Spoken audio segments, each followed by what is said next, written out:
Hello everybody, my name is Wajiru Mureithi of WINENJIRU Exclusives, and here is another episode of Conversations with WINENJIRU. We are here in Z Garden in the leafy suburbs of Nairobi, Lower Kabete Road, and we have a really great guest with us today, Cathy Brewer from Villiera Wines based in South Africa. Karibu Kenya, Cathy. That means welcome to Kenya. It's your first time here. That is right, it's my first time. Okay. And I'm sure I'll come back. It's been great. I've only been here a day, but people have been so friendly and so welcoming. So yeah, you've done so many things in those, 48 odd hours. Tell us a bit about what you've done so far. Well, I'm here to work. I'm not here for holiday. So I have to make the most of it. And our importer is Mia International, and Mia and Kalika, who's the powerhouse that runs it, has made sure that I speak to F&B people, and today will be press and yourself. Yes. And then I'm at the Eco Awards tomorrow night, and yeah, I am going on one game drive. Okay, love it. Tomorrow morning.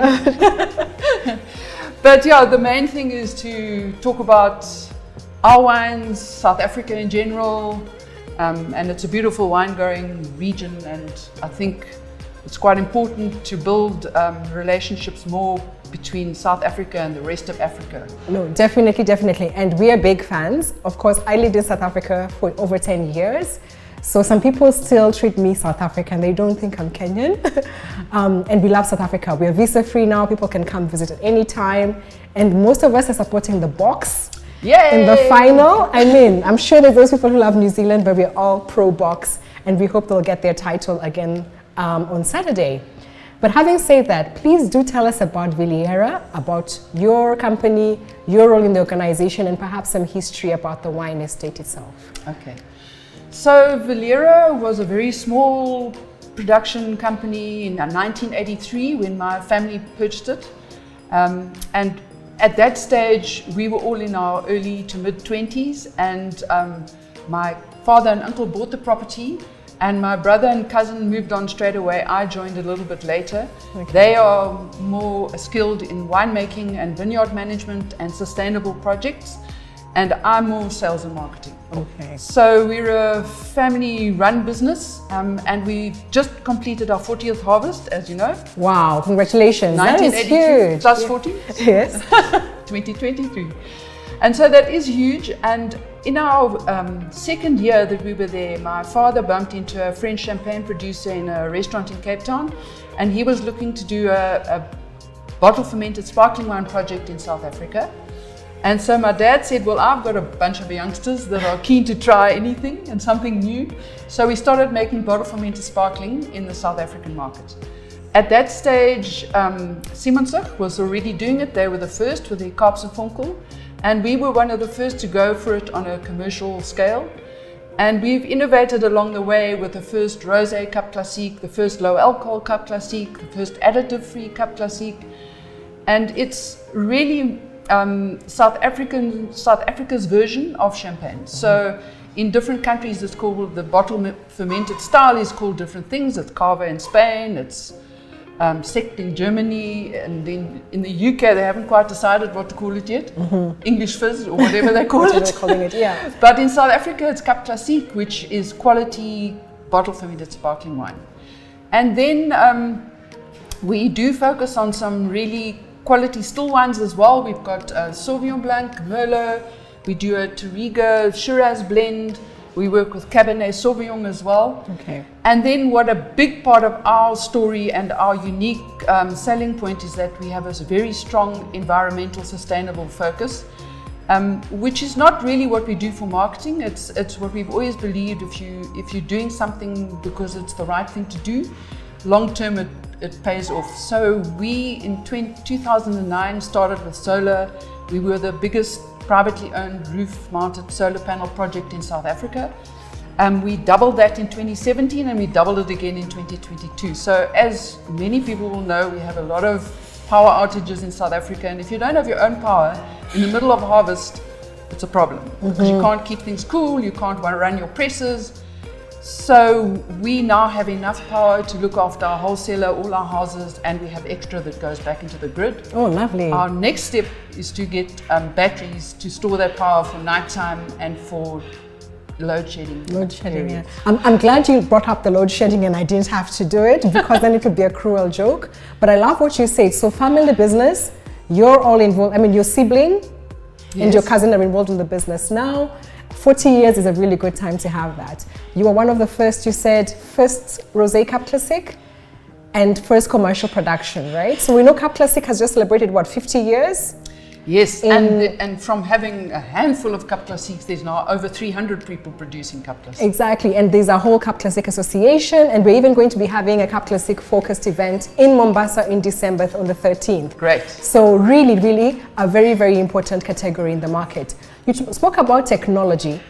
Before I come to the sustainability part, please tell us about the technology you spoke about. You're innovators, you're first to do things. So what other technology have you incorporated into your wine farm practices? Well, we really believe, and we've got winemakers that believe in doing things as naturally as possible. Okay. So we do have technology in stainless steel tanks and keeping things cool and doing everything so that we don't have to add that much to keep the wine safe and sound.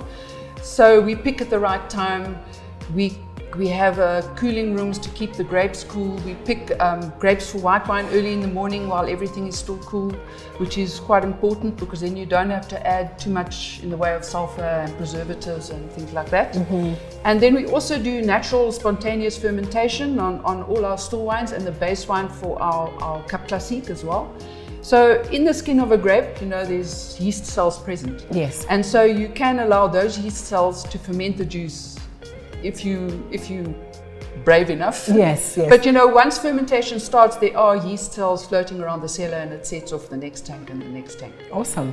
But it's different sort of flavor profiles that you would get from natural fermentation or spontaneous fermentation as by adding cultured yeast to ferment your product. Okay. Really great products, which we'll be tasting very, very soon. On the environmental side, what are you doing giving people safaris in the middle of Stellenbosch? I was really surprised to see that Land Rover that I'm used to seeing in Masai Mara, Serengeti, right in your farm. Well, we're not sure if it's a sustainable story or my cousin's midlife crisis, but he's passionate about game, and we have a piece of land that had a couple of very good vineyard blocks, but there were also quite a few marsh areas which weren't suitable for wine production. So we decided to fence it off and start returning it to its natural state as part of our whole biodiversity sustainable story. And we started planting indigenous trees, and we've planted well over 100,000 of those, and they're starting to grow into forests. And then we have a cousin who's a few times removed, who works in game capture and moving game from one area to another. And he wanted to keep some game somewhere close to Cape Town. Now, there's nowhere that you can go half an hour from Cape Town and see giraffe, gemsbok, bontebok, springbok, zebra, and many more. And so we started putting in game. Cape Nature strictly control it. We only allowed certain head of each type of antelope. And it has to all be indigenous to our region. Okay. But it's fantastic for tourism and ecotourism because people can come on a game drive, they can learn all about sustainability from kids to adults. Nice. And then go for a wine tasting afterwards, and hopefully they've had such a great time they don't forget it. Okay, great. Is there accommodation as well on the property? No, we haven't gone that route. Okay, no, cool. Yes. But then there's enough to do, and there's electricity, unlimited electricity on the farm as well. So please tell us about your production capacity and, for example, how much is consumed within South Africa and how much is exported to the rest of the world. So 40% of what we produce is bottle fermented sparkling wine. So you can see how important that is to us. Huge. And of the balance, 50 is red and 50 is white. But what I didn't say in the beginning is that what happened in April this year is that we now have been bought over by a really great French company called Le Grand Chez de France. Okay, great.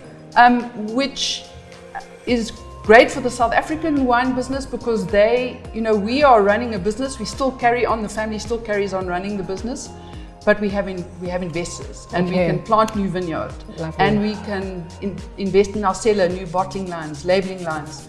So our production is not going to stay like it is now. Okay, there will great. be a big focus on Cap Classique, that will grow. Wow.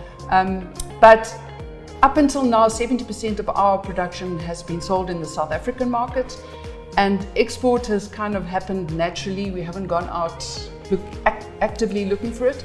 But that will of course change because all our new production is going to come from the growth of Cap Classique and whatever else is successful in international markets. Okay, so great. we will still have a big focus on the South African market because your local consumers get upset if you start taking away what they used to have and exporting it. Yes. But if you have extra coming on board and being exported, it's good for the brand and it's good for the South African economy on the whole. On the whole, great, yes. And I mean, there's a number of farms that have gone through that reinvestment with different companies as well. Yes. You're going to leverage this even to widen your markets across the board.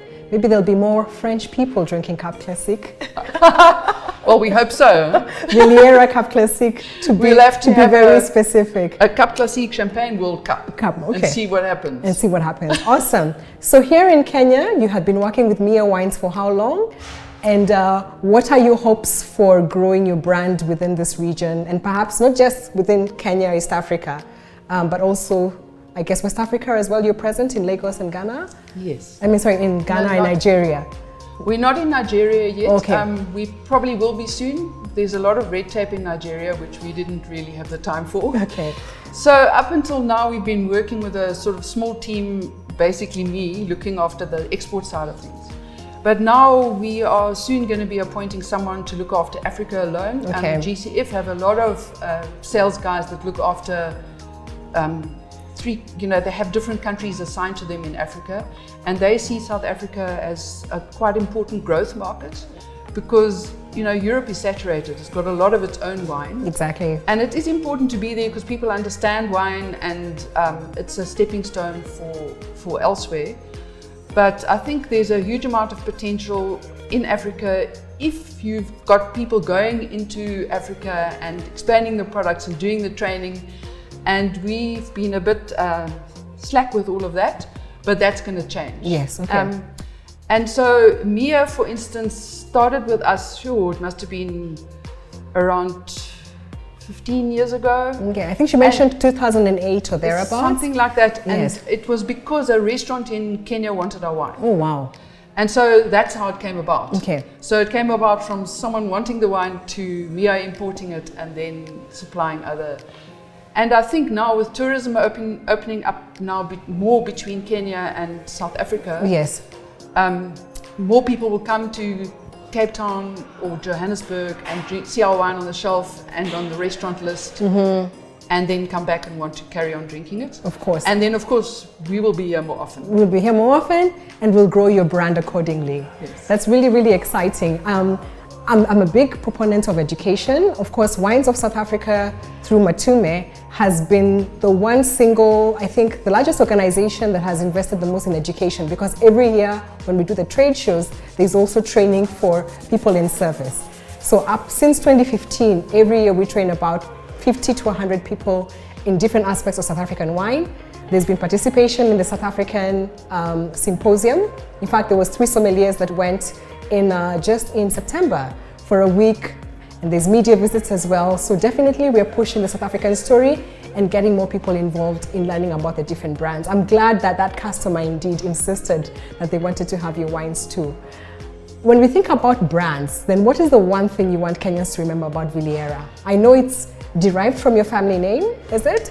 No, well, all our bottles say a Greer family wine on them. All right. So the Greer name, which is of Scottish origin, is quite strongly linked to the brand. But Villiera actually comes from the original owners, which were French Huguenots, de Villiers. Oh, de Villiers, okay. So it comes from that's the name it comes from. So when we bought Villiera, it was a tiny little company making 4,000 cases.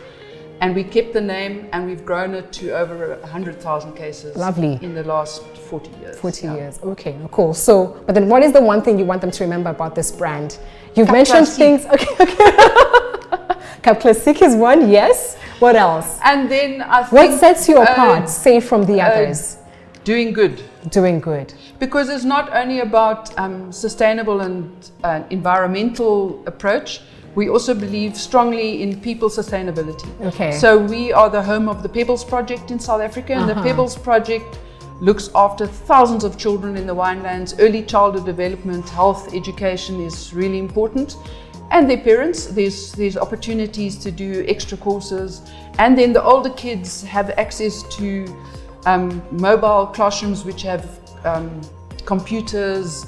There's mobile libraries, mobile toy libraries, book libraries, toy libraries. Yes. And so it's growing, and it's moving to different farms, and it's uplifting people working on those farms. Okay. It'll probably be way too clever to be working for us in the future. We've got one that's studying to be a doctor, wow, and a CA, and so it goes. No, but then again, I was in business, I was doing something for government, you were in IT, and look where we are now. Yeah, so you never know.